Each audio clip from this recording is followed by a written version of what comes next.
Today we will discuss about atmospheric air circulation model. आज हम लोग वायुमंडलीय परिसंचरण मॉडल के विषय में चर्चा करेंगे। इस संदर्भ में कई मॉडल संकल्पित किए गए हैं। A few models have been conceived in this regard. Number 1, unicellular atmospheric circulation model on non-rotating earth। पहला है बिना परिभ्रमण करती हुई पृथ्वी पर एक कोशिकीय वायुमंडलीय परिसंचरण का मॉडल। दूसरा है unicellular meridional atmospheric circulation model on rotating earth. दूसरा मॉडल है परिभ्रमण करती हुई पृथ्वी पर एक कोशिकीय देशांतरीय वायुमंडलीय परिसंचरण मॉडल। तीसरा है ट्राई सेलुलर मेरीडियोनल सर्कुलेशन मॉडल। तीसरा है त्रिकोशिकीय देशांतरीय वायुमंडलीय परिसंचरण मॉडल। चौथा है wave theory atmospheric circulation model, वायुमंडल के परिसंचरण का तरंग सिद्धांत मॉडल। और पांचवा है general circulation model of atmospheric air circulation, वायुमंडलीय परिसंचरण का सामान्य संचरण मॉडल। इसमें हम बिना परिभ्रमण करती हुई पृथ्वी पर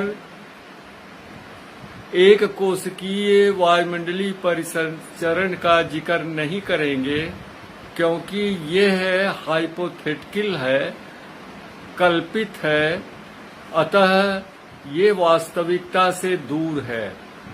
हम आज केवल एक मॉडल डिस्कस कर पाएंगे, वह है unicellular meridional atmospheric circulation model on rotating earth by George Headley.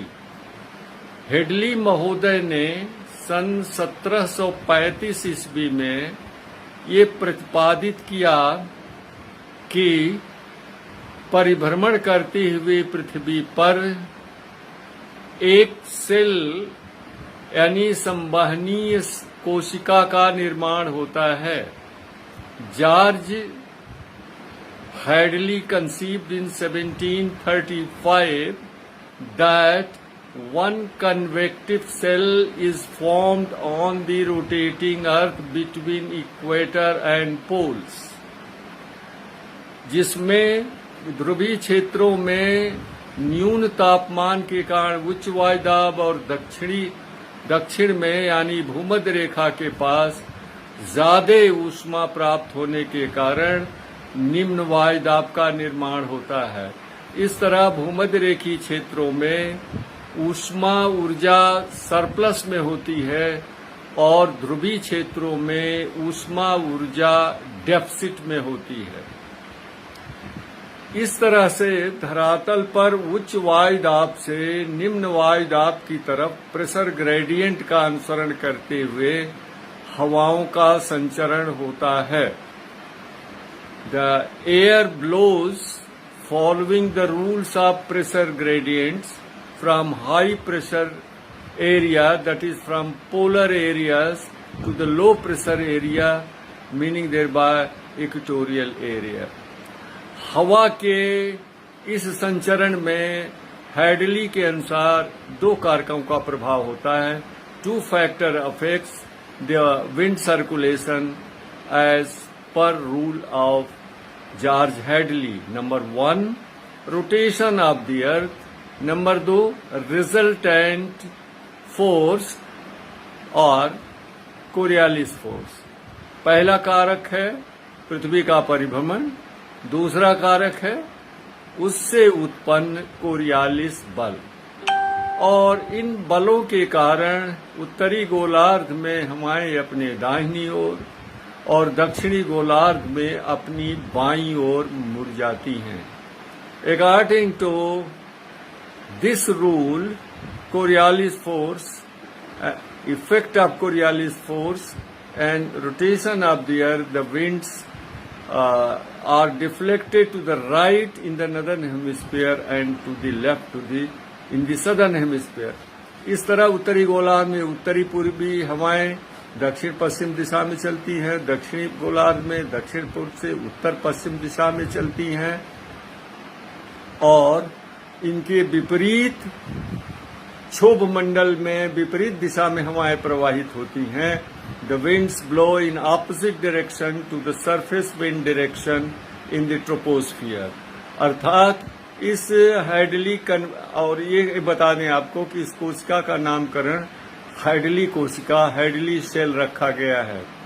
तो इस हैडली सेल में धरातल पर बहने वाली चलने वाली पवन की दिशा के विपरीत क्षोभ मंडल में विपरीत दिशा में हवाएं चलती हैं।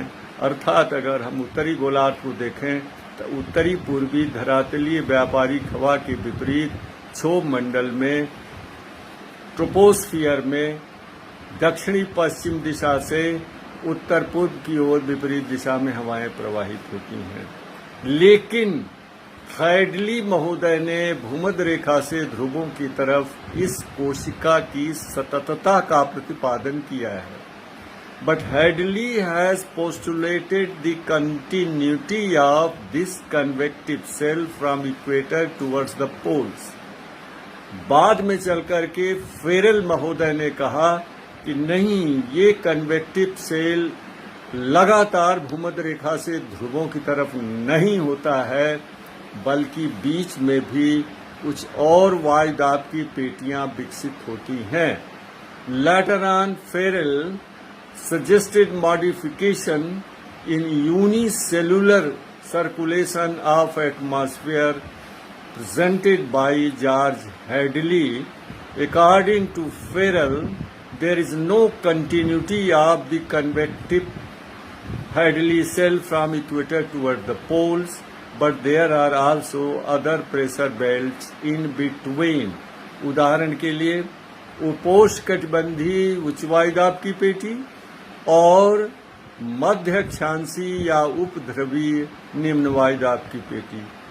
फॉर एग्जाम्पल, सब tropical high pressure belt and सब पोलर और middle latitude low pressure belt. इस तरह से फेरेल महोदय के अनुसार एक कोशिका न होकर के धरातल पर वायुमंडल में पवन संचरण में 3 कोशिकाएं होती हैं।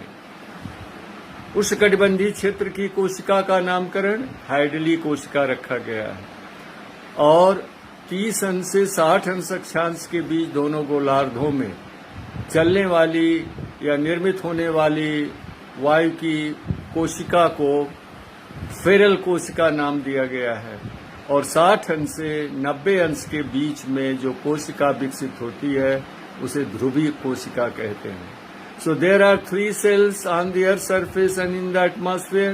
Number 1 is Hadley cell in the tropical areas between 30 degree north and 30 degree south, and second is Ferrel cell that is between 30 degree and 60 degree latitude in both the hemisphere, and third is polar cells between 60 degree and 90 degrees in both the hemisphere. इस तरह से 3 कोशिकीय वायुमंडलीय परिसंचरण होता है, and thus there are tricellular meridional circulation of the atmosphere. इस विषय में चर्चा हम कल करेंगे, क्योंकि ये तीसरी बार मैंने वीडियो बनाया है, क्योंकि बनाते समय वो वीडियो का साइज बड़ा हो जा रहा था और वो अपलोड नहीं हो पा रही थी। Thank you.